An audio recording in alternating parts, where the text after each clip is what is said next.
Been trying to run from my problems to keep another one from adding on. I feel so numb, I'm so far gone, 'cause the collateral damage is done. Just need to exhale, exhale, exhale. I just need to. What's up? It's your girl Coke, and welcome to the Phoenix Rising podcast. Today, we'll be talking about Carrie and Carrie 2, The Rage. Like many of us, Carrie was an outcast, a black sheep, raised by, certain views of life, religious factors, and everything else, which points out her religious mother. Which means, like, by a lot of us, like our mothers and families, points of views, values, morals, and traditions, basically that's what that is. As I was telling you all in the previous two shows about the different type of children and the power that they withheld, that I refer to as gifts from above. Another part of that segment is learning how to transmute energies. And in the movie Carrie, you saw her being bullied. She had a religious mother. She was going through abuse. Her mother was doing stuff to herself, guilt tripping the child, trying to make the child feel some type of way. People that came into Carrie's life gave her a false sense of trust, had her thinking that she could believe them, that she could trust them, which led her to go to prom, where she was totally humiliated.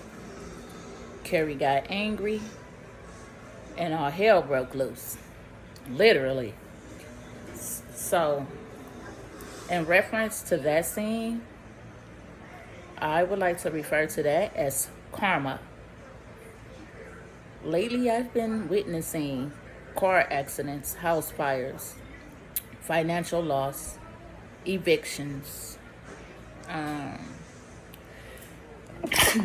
excuse me. Oh, it's a presence around. Miscarriages, deaths,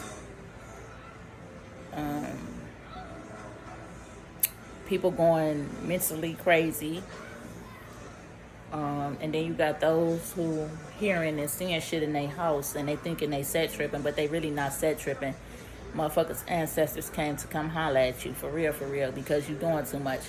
And that's just karma. But in the movie depicted, it shows her telekinesis, that she had clairaudient and clairvoyance abilities, levitation, and stuff like that.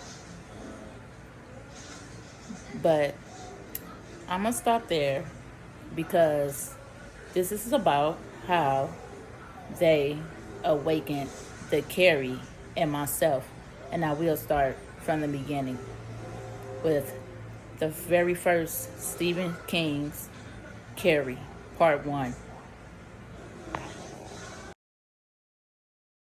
Avenged everyone who did her wrong after growing up in a religious fundamentalist home while being surrounded by ruthless bullies at school. This is through a drama, horror film called Carrie. Spoilers ahead. Watch out and take care. A few years ago, in a small house, Margaret was screaming in pain, believing she had cancer, and pleaded for God's mercy. As she cries, her body contorts a few times, and she looks up, expecting to die. Margaret realizes something beneath her nightdress and discovers a baby between her legs. She was pregnant and didn't even recognize it. Margaret smiles and nods. It's a test, she says as she grabs a pair of scissors and prepares to murder her newborn daughter. However, at the last moment, she places the scissors down and cradles the infant. Clearly, there is something off with Margaret. The fact that she didn't know she's pregnant or maybe didn't acknowledge that she might be despite its apparent symptoms is a mere sign that someone is going through a hard time beyond just ignorance. Also, when Margaret realized she gave birth, her first instinct was to kill her own baby. Despite sticking to her maternal instincts, it's horrifying. Now, in the beginning, it was told to me that I had died at birth. and came back. So that was the story that was told to me.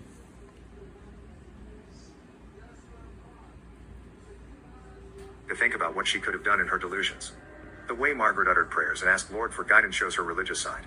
But then, her impulse towards the infant also reveals a darker side. At the present day, the infant, Carrie, is now a teenage girl. She's shy, meek, and goes to a local high school in Castle Rock. Everyone considers her an outcast, so she blends into the background in the hopes of going unnoticed. During PE class, a ball lands in front of her, and Ms. Desjardins, the gym teacher, asks her to serve the ball. Everyone, including Carrie, laughs when she accidentally hits Sue in the head. However, Chris, Sue's friend, insults Carrie, prompting everyone to make fun of Carrie instead. After the class, Carrie is taking a shower when she notices blood. She rushes to the girls for assistance, unsure of what is going on. Carrie is having her first period.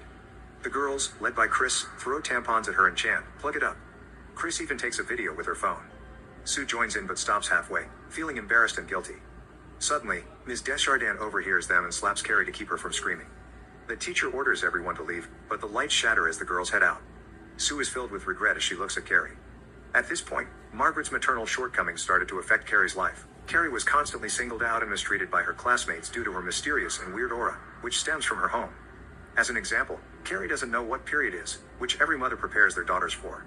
But to Carrie, having a period is out of her reality that she panicked, believing she's bleeding to death. Margaret arrives at school to get Carrie while Sue, Chris, and her boyfriend, Billy, hang out nearby. Chris plays the video of Carrie as the others watch it while Sue looks at Carrie with guilt. Later at home, Carrie finds her mother banging her head against the wall. Carrie stops her and talks to her about why she didn't inform her about the period. Margaret avoids the discussion and is more concerned with praying for forgiveness. She makes up Bible verses to suit Carrie's needs, which Carrie recognizes that these verses aren't even actual Bible verses. She objects to her mother's prayers, but Margaret hits her with a Bible. Margaret refers to her as a sinner, inviting Carrie to enter the prayer closet. Carrie refuses, so her mother pushes her inside, slamming the door behind and telling her to pray for forgiveness. Carrie begs to be let out by pounding on the door, and then, much to their surprise, a crack appears in the middle of the door. Now, right there, one of my forms of punishment by my grandmother, my father's mother, was for me to be locked in the closet. I remember being locked in the closet. I wasn't pushed. She just told me to go into the closet and close the door. I did that, and I had a cousin standing outside laughing at me, a male cousin. No one stood up for me or tried to help. Everyone thought it was funny. In the process of me being in the closet, I was crying and stuff, raised with many questions, because at this time, I'm around the age 5, 6, maybe pushing 7. And as I was in there, a Ouija board had fell into my lap. And for me watching scary movies, that fucked me up. I jumped up and shit and was really terrified, but I couldn't come out the closet. I noticed in the house these textbooks. They wasn't Bibles, but they were spiritual based books, and they were demonic, and they was of the dark. And so, yeah. Hold on a second so we can continue. Carrie examines a sculpture of Jesus nailed to the cross that hangs on the wall. To her horror, it starts to bleed. Although the bleeding occurred only in Carrie's mind, it shows her traumatic experience in having a period and from her mother's questionable faith. Margaret avoided discussing the period because it symbolizes that Carrie has now turned into a woman and is capable of pregnancy, something Margaret believes is a sin she has committed when she had Carrie. It appears that her make-believe statements are more important than her daughter's welfare. Margaret suffers from untreated serious mental illness that made her devote her life to her religion. However, she's not even an ideal Christian herself. It appears that Margaret is punishing Carrie for her personal transgressions. Carrie suffers and grows up not knowing any better. However, as Carrie grows older, she begins seeing things differently and tries resisting and questioning her mother's methods. That night, Sue and her boyfriend, Tommy, are having an intimate moment in Tommy's Jeep, but Sue's mind is elsewhere. Sue discusses her guilt over what happened to Carrie, to which Tommy claims he once beat up his bully, who had been tormenting him. He claims the guy deserved it and asks Sue if Carrie deserves it. Here, Sue shows empathy towards Carrie. When she realized that Carrie didn't know what was happening to her, she immediately stopped teasing. However, Sue is proud and thinks that an apology to Carrie is too much. Believing she has nothing to lose, Sue quickly drops this issue. To her, acknowledging that she made a mistake and feeling sorry is enough. The following day, Ms. Desjardins summons all the other girls who took part in shaming Carrie. The teacher tells them that what they did to Carrie was inappropriate and that they will be held accountable. For a week, they will make deadly sprints after school. Anyone who refuses to accept the punishment will not be allowed to attend the prom. Chris dismisses the punishment, claiming that Ms. Desjardins is incapable of carrying it out. Sue tries to persuade Chris to accept the punishment and move on, but she refuses. Ms. Desjardins promptly revokes her prom privileges. Chris attempts to convince the other girls to join her, but they refuse one by one, including Sue. She then screams and walks out as they continue to run. As you thought that bullying is the worst thing Chris can do, her yelling at her teacher proves she's capable of more. Chris is a spoiled brat who's lived her life always getting what she wants. When the girls refused to back her up, her ego took a big hit. Here, it shows her entitlement, which stems from her spoiled lifestyle. Later that scene, she even brought her influential dad into school, believing that her dad's reputation could patch her violations. With her dad's wealth, Chris thinks she can turn down anyone, and Ms. Desjardins is not an exception to that. When it turned the other way, her bratty personality displays again as she finds someone to blame for her actions. Everyone laughs at Carrie now that they've seen the video. Carrie feels humiliated as she walks down the hall, staring at graffiti about her across the lockers. She enters the bathroom, focuses her gaze on the mirror, and accidentally smashes it. She makes the pieces hover, but then a girl arrives, causing Carrie to grab her belongings and walk away. It is hard to forget a traumatic event when everyone around you constantly reminds you about it.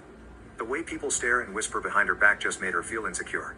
No matter how hard she tries to look better, she ends up disappointing herself. But this time, it allows her to recognize her unique ability when she accidentally shattered the glass. Her focus has shifted to something good about herself, at least for now. Carrie then visits the library, searches the internet, and reads telekinesis books. She decides to test her strange ability after watching a video about it. In class, Carrie looks through the windows and sees a flag, making it move. She beams with pride at her accomplishment. Suddenly, Mr. Ullman calls. So with that being said, with all the turmoil and traumatization that occurred in my life, it raised my eyebrow. I had a lot of questions, so I did a lot of studying. I did a lot of researching, from politics to religions to family foundations, a lot of different things. Also, I researched what I was seeing and what I was hearing at the time.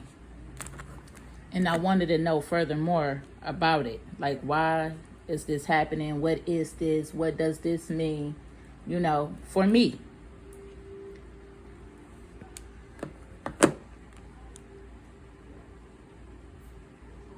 Calls Carrie to the front of the class and asks her to read a poem she enjoys. It's a bit bleak, So that but was it's well the written, and poem people seem to pay that I attention had to her. told The y'all teacher is surprised she has a spoken and couple asks if she has days anything ago, else to say but I after had sharing took in it class. down. Tommy complains under his breath, and the teacher inquires about what he said. Tommy thinks the poem is fantastic, and he asks the teacher if he agrees. Carrie smiles shyly as she looks at Tommy.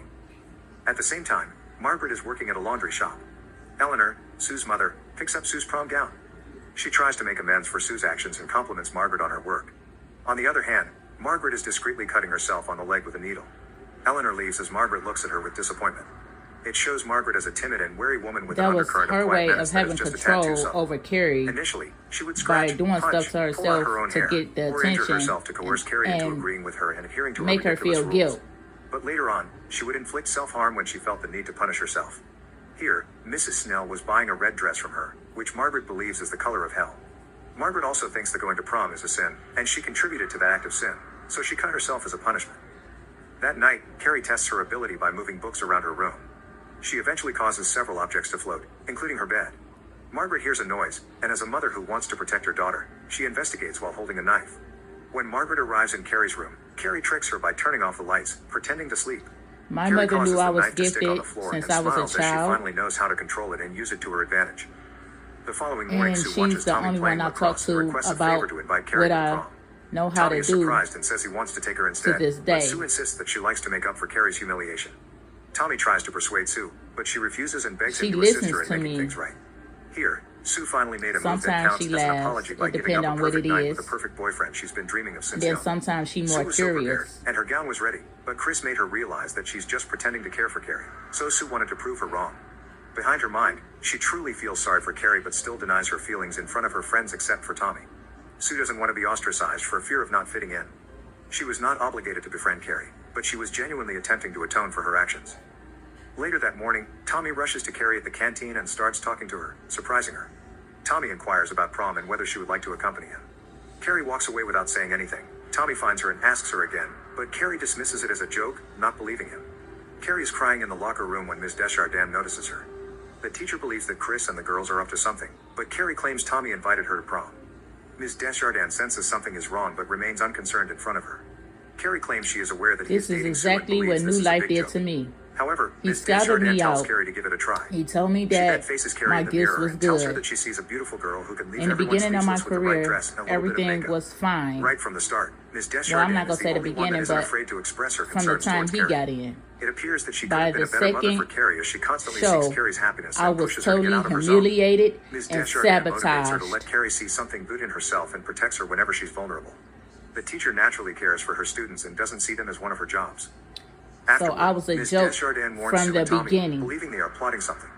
Sue claims that they just want Carrie to have one good night and a chance to socialize, while Tommy claims that it doesn't matter because Carrie declined, but Sue encourages him to try again. Ms. Desjardins tries to persuade Tommy that having Carrie on his arm will make him look ridiculous, but Sue says this is a private matter, and they don't care how they look. That afternoon, Tommy arrives at Carrie's house and informs her that he will not leave until she accepts the prom invitation. Carrie says yes, but only if she can get home by 10:30 p.m. Tommy says he'll come to get her at 7 p.m. Carrie beams with excitement. Later that day, Carrie comes across a dress shop. When the excited girl enters, Carrie notices some fabric and is amazed by I its had went potential. shopping, Chris and her friends see did Carrie my across little the Michael street, Jackson enraging look. Chris. Here, Chris was starting to feel like an outcast. really hyped about the She show, understands what it's and like to be really Carrie, who happy gradually becomes invisible to the to school. be doing something I But, like. unlike those who might find some empathy and That humanity as a people lesson, also it made her enjoyed. more evil and They determined took to maintain her full position at advantage the of top of me. the social hierarchy. She believed that being popular meant existing more than others, and that when someone she considers does not exist takes it from her, it is viewed as an insult. Chris has enlisted the help of her friends Tina, the twins Nikki and Lizzie, and Heather to plot revenge against Carrie. Carrie returns home that evening to find her furious mother waiting for her. Margaret immediately drags her inside while Carrie claims to buy fabric to make a gown for herself, informing her that someone invited her to prom. Feeling worried, Carrie explains that she understands how scared Margaret is, but she doesn't want her classmates to feel weird around her, believing prom will be her last chance to prove herself to everyone. Margaret screams And at that's her, how I felt telling about her to my go to her music. closet and repent before it's too late, but Carrie asks why she can't be happy for her. On the other Exactly. hand, Margaret has an episode, which causes Carrie to put the entire living room to drift. Margaret collapses to the ground in disbelief and begins to pray. Carrie tells her mother to get up, and when she doesn't, Carrie uses her supernatural abilities to raise her. Margaret calls Carrie a devil, but Carrie claims to have magical skills. That's and when they claims that her start calling me a grandmother may have devil had them, worshiper. and that they may have passed down through the generations to Carrie. Because of my Carrie tells her spiritual mother that gifts. she will attend the prom and that no one can stop her. When Carrie, in a respectful tone, tried to speculate about her abilities, Margaret's religious instincts proceeded. Clearly, Carrie doesn't want to be judged by her own mother. She doesn't have anyone to talk to about her powers and hopes her mother will guide her. However, Margaret sees her as evil, prompting Carrie to use her powers against her mother. It is sad to think that Carrie had to resort to violence just to be heard. From this, the tension between them started to escalate. At the same time, Chris, Billy, and their friends are at a pig farm. Billy brutally crushes a pig's head, and Chris, acting cool, collects the blood by slitting the throat. The next day, Carrie makes her prom gown as the event is coming. On the other hand, Chris and Billy infiltrate the gymnasium to fill a bucket with pig's blood. Billy tells Chris that she can drop it on Carrie, and Chris declares that she intends to. Finally, it's prom day, and students are getting ready and dressed for prom, while Carrie puts on her dress and applies some light makeup. Margaret tells her she has the appearance of a wicked person. Tired of her mother's overly religious quotes, Carrie requests that her mother be happy for her for once. Margaret claims that they will laugh at her, but Carrie tells her to stop and that Tommy is a lovely young man, and everything will be fine. They told me I Margaret couldn't reveals rap. to her daughter that Carrie's They father told took me advantage I of her, couldn't and dress. Carrie is born out of sin. Then Carrie it was, finally loses her patience. oh, you can choking her dress mother, now. The then swag locks her been inside in the me. closet and promises to Y'all return. try to make me water She then melts myself the door down lock, because preventing y'all her knew mother who from I escape. actually was. Although Margaret claims hurtful words towards Carrie, it shows that Margaret genuinely loves Carrie. She is, however, mentally ill, and this is how she expresses her love for her daughter because she genuinely believes it is the right thing to do. In an attempt to convince Carrie to stay, Margaret mentions Carrie's father. To Carrie, it is just another way of guilt-tripping her, just like how she hit her own head when Carrie ignores her. It appears that Margaret's pleas are unnecessary to Carrie as she is determined to go to prom whatever it takes. Finally, Carrie greets Tommy, who compliments her. They take a limo to prom. When they arrive, Carrie asks for a moment as she considers the other students' reactions. Tommy assures her that, despite her fears, they aren't all bad. After calming her down, they enter the gymnasium, and Tommy introduces her to his best friend, George, and his That's the girlfriend, part where Erica, who attends New a different Life school. encouraged Erica me compliments Carrie's to gown, face my pleasantly fears, surprised to so learn I that was Carrie start made it getting on herself. planes, so I started getting When on the Carrie stage. sees Tommy, everything suddenly But it becomes was so calm and all subtle. Carrie a followed hoax. Ms. Desjardins' advice to fix her appearance a little, and it changed her whole aura. Tommy is pleased by her transformation, and his gentle approach to Carrie is enough for her to feel comfortable. To Carrie, never in her life she imagined going to the prom with the most popular guy at the school. When Erica complimented her, she finally felt the belongingness she's been longing for a long time. That night, Carrie starts to relax. Tommy then asks if she wants to dance, but they agree to wait until a slow song appears. Ms. Desjardins notices Carrie and compliments her. While they converse, Tommy texts Sue to let her know that everything is fine, that Carrie is having a good time, and that he misses her. Sue smiles, pleased that she is correcting the situation. When a slow song starts playing, Tommy persuades Carrie to dance with him. He shows her how to slow dance, Now, and she who picks his it up partner quickly. was on a Still female unsure of his side, I motives, couldn't even she tell inquires you. as to why he invited her to prom, to which Tommy But the responds one that he girl wanted that to you and is see in here, enjoying like the himself, black girl, and he hopes she there feels the was same way. a Carrie female agrees with the rooting nod. for me, and y'all Tommy then heard her says in the they'll have a good time background. here, then go to an after party, and she'll be back home on time. Carrie agrees and adds that she might be able to stay out later. It shows that Carrie surrendered herself to enjoy the night and just be happy, to the point that she didn't care if she goes home late. For the first time in her life, Carrie experiences being treated ordinarily, Of one of my and she's very grateful for videos Tommy. where I was Like Carrie, performing. Tommy truly enjoyed the night with her, delighted that he made Carrie and Sue happy. However, Tommy attempted to kiss Carrie in a deleted scene, but it was removed to portray Tommy as a loyal, handsome guy to his girlfriend. Meanwhile, the voting for prom king and Try queen to starts. kiss me in my sprinter. Billy and Chris Oh sneak no, into the we're prom not and wait doing in the that. rafters with help from Tina. They give Tina's date, Greg, the ballots, and he switches them, so Carrie and Tommy win the prom king and queen election. At the same time, Sue gets out of the shower when Chris texts her, saying Carrie is looking pretty, but she won't be for long. Sue's face flushes with horror as she realizes Chris is planning something heinous to humiliate Carrie, so she rushes to prom to intervene. For a moment, Chris appears to be second-guessing herself. However, Billy reminds her that they are committing criminal assault and that they must flee as soon as possible or else he will kill Chris. Here, Chris shows that she isn't afraid to do what she wants, which is to corrupt Carrie. With his equally sociopath boyfriend, Chris lacks human compassion. Billy turned out to be dangerous as he even threatened to murder Chris, her girlfriend, if their plan didn't work out. It appears that they stay together just for fun and to maintain their cool kids reputation. And to them, Carrie is the most vulnerable one. Finally, at the moment of truth, the committee finishes tallying the ballot results. As expected, Tommy and Carrie come out on top. Carrie is scared to go on stage at first but also feels delighted. Everyone applauds as they approach the podium. Carrie, who has finally gotten her moment in the spotlight, pleases everyone, was my very including Ms. first show. Desjardins, Mr. Ullman, and And it Principal felt Graham. so good. Just as Carrie And thought that the everybody night was seemed over, like they was more happy and more for me. surprises await her. By that second Attending show, prom is beyond her wildest dreams, but being crowned as prom queen is it was a overwhelming to Carrie. disaster. Everyone, including her bullies, and even Mr. Ullman, who embarrassed Carrie in their class, seemed delighted for her. Carrie finally fulfills all the respect and attention she lost before as she goes on the stage with a brimming smile. Meanwhile, Sue arrives at the building and sneaks in after seeing someone open the door. She scans the room and notices Chris in the rafters. Sue appears to be staring at Chris, who pauses for a moment, but Billy encourages her to pull the rope.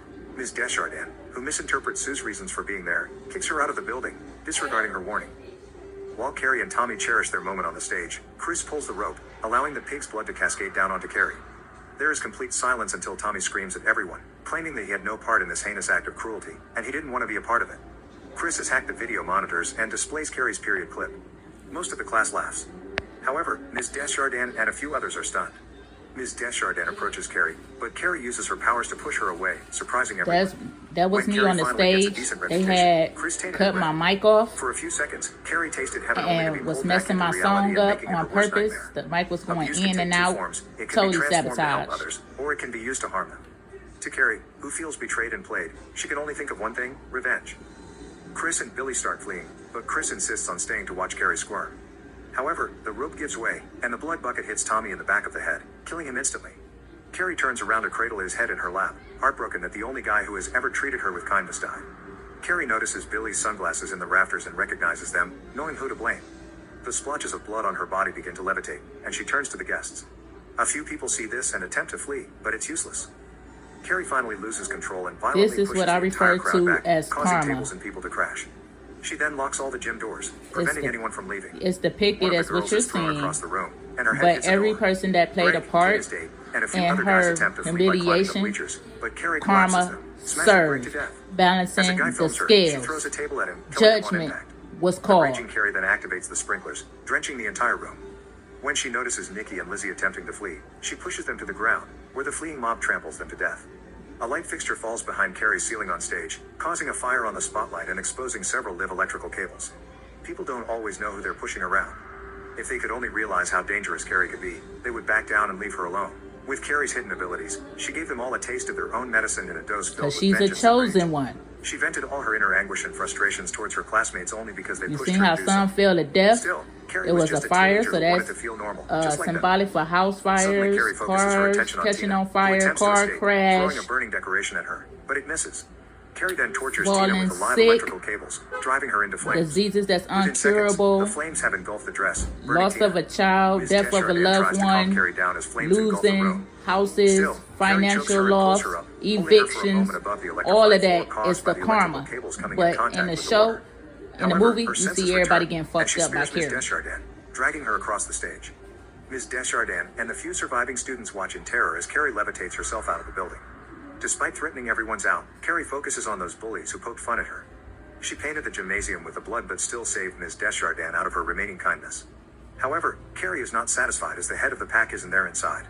Her uncontrollable rage harms her other classmates. Whether they deserve that fate or not, the answer appears to be what Carrie And that's decides. just what it is. The When entire karma gymnasium is now in comes, flames. innocent people While get some hurt. people manage to flee, Innocent the majority people do not. that's attached Carrie sees Chris and Billy's car, to and her those rage resurfaces. who cause Chris the asks Billy about what situation. they should do now that their prank You has know, resulted in at least a sometimes dozen karma may deaths. not hit you. Billy informs her that they will It'll leave hit town the and never generation. return. And that's what I Chris was been reluctantly telling y'all agrees. since the other two On the other shows hand, about Carrie's following them generational as they drive away. curses She stomps on the ground, that causing that Billy to reverse the car and bloodline speed has back. to pay for. Chris sees Carrie, and Whether it's the despite person everything, itself she orders or Billy to people hit her. around them, However, but the karma Carrie is has waiting to for be him paid. and uses Justice her has power to to be bring the car served. to a halt, causing Billy to collide with the steering wheel, breaking his nose and causing his head to snap back, killing him instantly. Chris awakens to find Billy dead. There are She sees Carrie spiritual and backs up the laws. car, determined to kill her. Carrie pulls the car's wheels up high in the air see and the then car throws that it I was into a talking gas about? station. Chris's face Boom, goes through the car windshield due to crash. the What force I of tell impact, y'all? leaving shards of glass all over her face. Carrie stands there watching Chris take her final breath. Carrie causes a power pole to spark, causing an explosion that ensures Billy and House Chris's deaths. fires. Later that night, the bloody Carrie heads home and discovers that her mother managed to escape from the closet by forcing a hole through the crack in the door. Carrie attempts to contact her but receives no response. Her mother has retreated into the shadows. Despite their conflicts, Carrie still looked for her mother when she came back to her senses. Carrie is so terrified of herself as if she didn't mean what she has done. It only sinks into her now that it's over, and Carrie realizes the repercussions of what she did. Still, just like everyone, Carrie protects herself whenever she feels jeopardized. Carrie went home, hoping Yes, that at I the end of will. the day, her mother would understand her. Carrie cleans up the blood in the bathtub before changing into a blue nightgown. She locates Margaret and informs her that she was correct in every way. Margaret comforts her and says that she should have killed her when she was an infant, but she was so weak to do that and that she loves Carrie so much. Margaret also reveals that she liked it when she conceived Carrie, then she suggests praying after they hug. However, as they pray, Margaret takes her butcher knife and stabs Carrie in the back. Carrie then pushes her mother, causing herself to fall down the stairs. She begs her mother to stop what she's doing, but her mother continues as she slashes Carrie's leg and arm. When she tries to stab her daughter, Carrie uses her powers to stop the blade and then summons a slew of sharp objects, which she points at her mother. Carrie apologizes and then lets Yes, them fly, there's impaling been her mother hits to the on my wall, life. crucifying her. I don't know Although who Margaret made putting her out safe these even just for hits, seconds, she revealed another fact that made but Carrie I question do her know life. it was The family. truth that Margaret went against her own I'm not beliefs gonna doesn't lie just to make her say a I don't hypocrite, know. but also It a was senseless family person that who's put just out making a herself appear perfect. hits on me. When Margaret attempted to kill Carrie, her action was no different from what Chris did. It hurts for Carrie to know that the one who should protect her during the critical time of her life turned out to be the one who wanted her dead. Carrie defended herself once Some again in a way she bullshit. didn't want to, but she had to. Carrie, horrified by what she has done, pulls the blades pinning her mother from the wall. Margaret passes away in Carrie's arms a few moments later. Carrie sobs as she realizes her loss. Meanwhile, Sue arrives at the house, and Carrie seems scared, accusing herself of murdering her mother. As the house starts to drop due to Carrie's uncontrollable powers, Sue apologizes to her and reaches out to Carrie's hand in the hopes of escaping with her. Sue's stomach is near Carrie's hand, and Carrie senses a pulsating heartbeat and confirms that the baby is a girl. Sue pauses and looks at her in disbelief. Carrie then shoves her out the door, leaving Sue outside, watching as rocks appear out of nowhere, slamming into the house. Carrie cradles her mother and kisses her on the forehead as the house collapses around them. Sue stands there, terrified, and carefully touches her stomach. Following her court testimony regarding the prom incident, Sue visits the cemetery, where Margaret and Carrie are buried together in a common grave. On the gravestone, someone spray-painted Carrie white burns in hell with an arrow pointing down. Sue leaves after placing a white rose on the grave. But in all Sue finally dared actuality, to apologize this little personally to girl Carrie. never All did this time, nothing to she was nobody. finding ways to make it up to Carrie. She never But what fucked with truly comforted nobody. her She is when was Carrie bullied accepted her her whole apology. life. However, it's too late. For what Sue has You know, witnessed it's was like just too much nobody for her wanted her already. to be In happy. the end, Sue is left alone, feeling She guilty wanted to and live for regretful her. as She wanted to do believed that the something incident for could her have for been once, prevented. even though When Sue people went had away, a Carrie's tombstone hidden cracked, motive which behind indicates that it. Carrie may have survived. In an alternate ending, while Sue gives birth, a bloody hand appears between her legs, grabbing her stomach. It turns out that Sue is frequently having nightmares of what happened, causing her trauma. That's the part that I was telling y'all, that people start seeing shit and hearing shit. They start to go crazy. This alternative ending That's shows part that of their Carrie is still karma. haunting Sue. This ending contrasts sharply with the rest of the film since it appears to scar the bond formed between Sue They and Carrie swear by they ending on seeing a ghost fearful shit note. moving in their house. Since They she's hear having nightmares and footsteps. hallucinations concerning her baby, this could lead Sue to hate or resent her baby once Part it's of born. karma. Similar Y'all to how leave Margaret people hated alone. Carrie You don't and know ended up people's abusing her. spiritual ranking. The alternate ending showed that her The trauma black could pass sheep over to her child, a are much bleaker the ending compared to the chosen. theatrical one. God got his Subscribe to watch kids, more videos like this. and Turn Satan on got his too. But I will be back for more with Carrie, The Rage, Part 2. And Part 2 is what's happening right now. Talk to you soon. Take your love vitamin. Self-love is everything. Later.